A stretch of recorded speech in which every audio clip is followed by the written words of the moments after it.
Muy buenas noches, bienvenidos a la Vuelta al Mundo de France 24. Yo soy Elena Lozano y todo lo que verá a continuación es noticia. Iniciamos.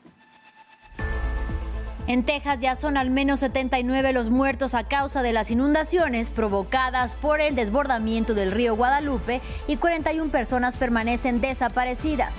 Autoridades indicaron que persiste la amenaza de inundaciones por un pronóstico de lluvias intensas en las próximas horas. Tenemos el reporte. El primer día de la cumbre de los BRICS concluyó con una declaración final. Desde Río de Janeiro, los líderes del grupo cerraron filas para pedir un cese el fuego inmediato en la Franja de Gaza y la retirada de las tropas israelíes, además del reconocimiento del Estado palestino.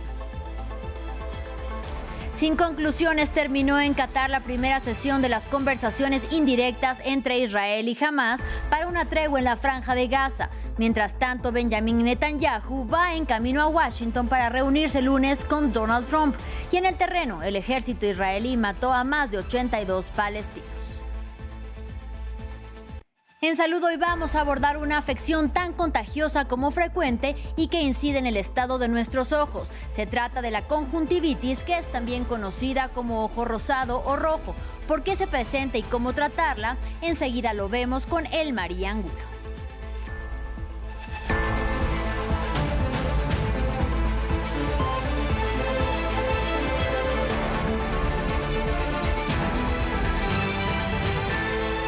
Iniciamos en Texas, donde la cifra de fallecidos ronda los 79 a consecuencia de las inundaciones que dejó la creciente del río Guadalupe en el centro del estado. Se espera que las lluvias sigan azotando la región en los próximos días y la alerta se mantiene para más de 20 condados. En medio de unos operativos de búsqueda a gran escala, la administración de Donald Trump enfrenta críticas por los recortes al presupuesto de las agencias encargadas del monitoreo del clima. Desde la ciudad de Houston, nuestro corresponsal Andrés Espinal nos amplía. El presidente Donald Trump firmó este domingo la declaratoria de desastre para el condado de Kerr, que es el principal afectado por la creciente del río Guadalupe en el centro de Texas. Con esto se desplegará en la zona el personal de la Agencia Federal para el Manejo de Emergencias FEMA, que llegará a sumarse a lo que es ya un gigantesco operativo de búsqueda y rescate en una zona que, según los expertos, seguirá viéndose afectada por las lluvias en los próximos días. Pero las lluvias también han llegado en forma de críticas, pues la oposición no ha tardado en señalar que fue justamente esta administración la que a principios de año recortó el financiamiento a la NOAA, la Administración Nacional Atmosférica y Oceánica, así como al Servicio Nacional Meteorológico y a la propia FEMA. Dichos recortes de personal y de presupuesto podrían estar al origen de las alertas que recibieron los residentes de las zonas afectadas y que muchos han consideradas tardías o poco correctas. Y es que el equivalente de 4 meses de lluvia cayó en cuestión de horas y el Guadalupe creció 8 metros en tan solo 45 minutos. Desde 1987, Texas no vivía una tragedia de dimensiones semejantes.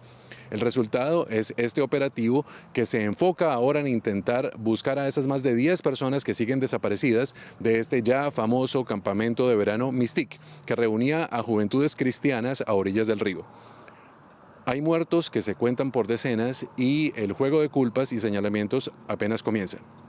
Mientras que aquí el gobernador del estado, Greg Abbott, ha llamado a la unidad y ha pedido a los tejanos unirse en oración a la espera de un milagro para encontrar a estas personas. Los críticos reiteran que se necesitará más que fe a la hora de salvar vidas, cuando las agencias encargadas de monitorear el clima y de alertar a la población se ven afectadas por recortes a su presupuesto y tienen escasez de personal justo cuando aquí en Estados Unidos apenas arranca la temporada de huracanes.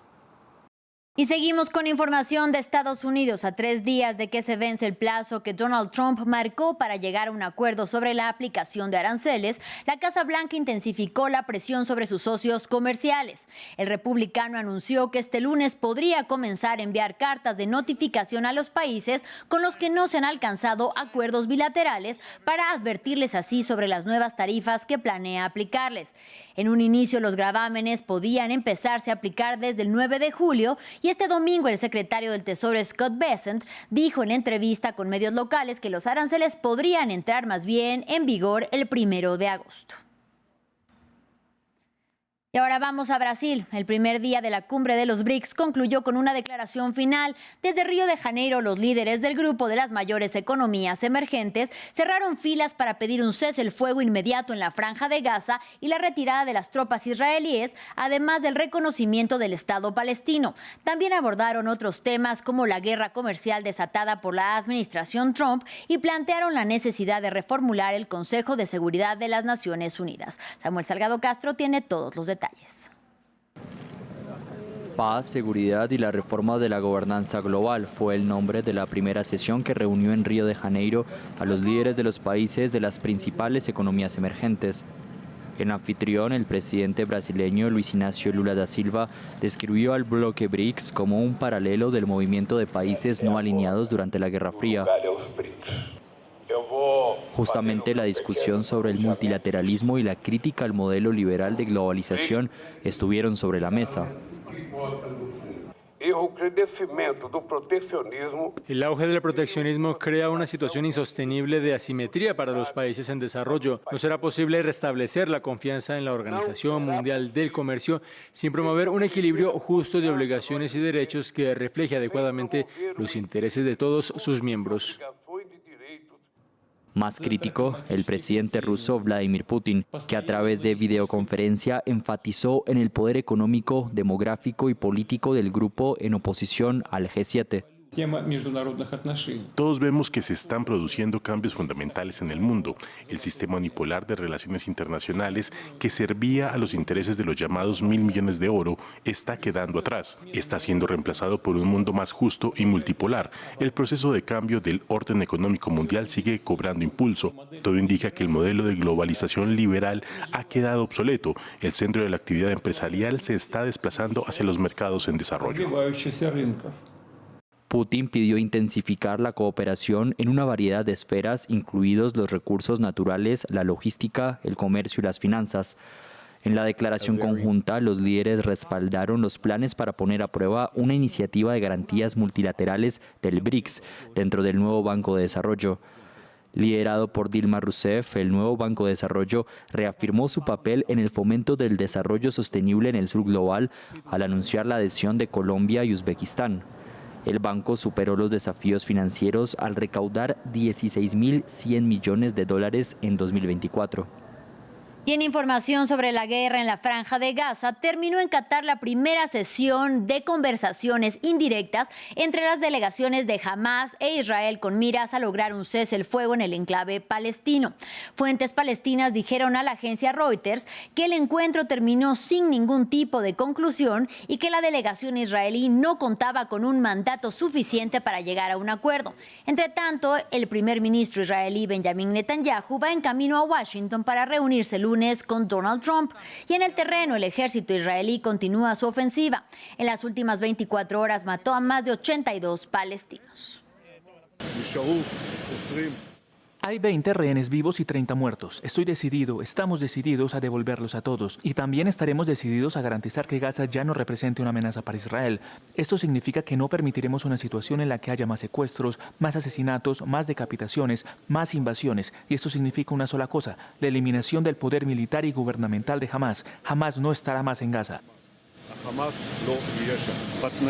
Estamos trabajando para lograr este acuerdo del que se habla, en los términos acordados. He enviado un equipo a las negociaciones con instrucciones claras y creo que la conversación con el presidente Trump sin duda puede contribuir a impulsar el resultado que todos deseamos. Creo que es muy probable que lleguemos a un acuerdo con Hamás durante la semana que viene y en lo que respecta a varios rehenes. Ya hemos liberado a muchos, pero en cuanto a los rehenes restantes, muchos saldrán. Creemos que lo lograremos esta semana. Continuamos en Medio Oriente. Irán anunció que millones de afganos deben de salir de su territorio de manera voluntaria por residir de manera irregular en el país y si no lo hacen se arriesgan a ser encarcelados. La postura de Teherán ha generado que una gran multitud de personas que necesitan ayuda se aglomeren en la frontera y las organizaciones que trabajan en el lugar dicen que ya no dan abasto para la atención. Aitor Chavarri nos amplía. Irán ya no quiere a miles de ciudadanos afganos en su territorio. A los migrantes y refugiados, bajo condición irregular, se les ha pedido dejar el país de manera voluntaria, bajo amenaza de prisión en caso de no hacerlo. La fecha límite impuesta llegó, lo que ha provocado una gran cantidad de retornados en la frontera que ahora desborda a las ONG sobre el terreno. Estas organizaciones dicen que no tienen cómo ayudar a tal cantidad de personas. Lo que vemos últimamente es un retorno masivo de personas de Irán, tanto en Islam Kala como en Nimroz. Y realmente esta es una cifra enorme que no habíamos tenido antes. Esta semana, cuando estuve allí en los últimos días, empezamos a ver un promedio de más de 20.000 retornados cada día. Incluso tuvimos un pico cercano a los 30.000 el 25 de junio. Desde el anuncio por parte del gobierno iraní en marzo, más de 700.000 afganos han huido y cientos de miles más se enfrentaron a la expulsión. Más de 230.000 personas partieron solo en junio. Los afganos expulsados se sienten maltratados por un país que dice ser nación hermana. No tengo ningún deseo de volver jamás a Irán, porque la forma que Irán trata a todos los extranjeros, especialmente a nuestros hermanos afganos, ningún otro país lo hace. Dicen que son vecinos de Afganistán, que son una república islámica, pero esto no es el Islam. Si de verdad siguieran el Islam, no tratarían así a sus compatriotas musulmanes. No es la primera vez que sucede algo de este tipo. Ya en 2023, Teherán lanzó una campaña para expulsar a los extranjeros que, según afirma el gobierno, vivían en el país ilegalmente.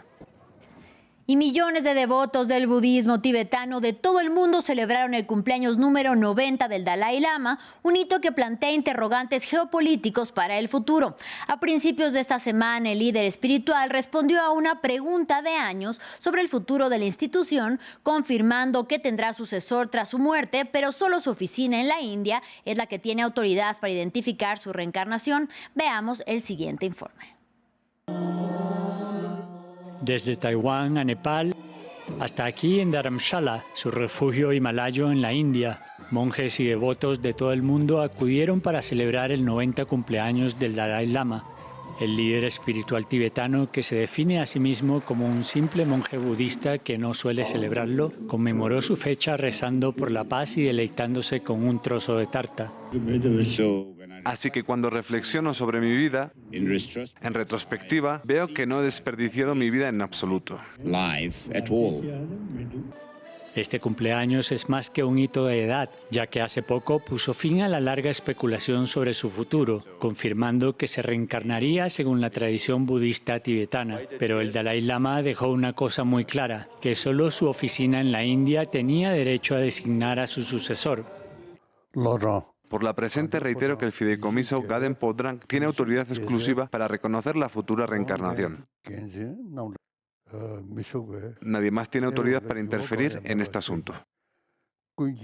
El Dalai Lama vive exiliado en la India desde que huyó del dominio chino en el Tíbet en 1959, cuando las tropas reprimieron un levantamiento en la capital Lhasa. Lleva mucho tiempo luchando por la autonomía del Tíbet, provocando la ira de China, que lo considera un separatista. Beijing respondió tajantemente que tendría la última palabra, rechazando cualquier elegido sin su consentimiento. La reencarnación del Dalai Lama debe atenerse a los principios de búsqueda nacional, sorteo de la urna dorada y aprobación del gobierno central, y seguir los rituales religiosos y manejarse de acuerdo con las leyes y reglamentos nacionales. Los tibetanos en el exilio temen una batalla por la sucesión, con aspirantes rivales al puesto, y que China nombre a su propio sucesor para reforzar el control sobre el Tíbet, la región autónoma que invadió y controla desde 1950. Así llegamos al final de este espacio informativo, pero si quieres saber más, mucho más, quédese aquí con nosotros en France 24. Hasta la próxima.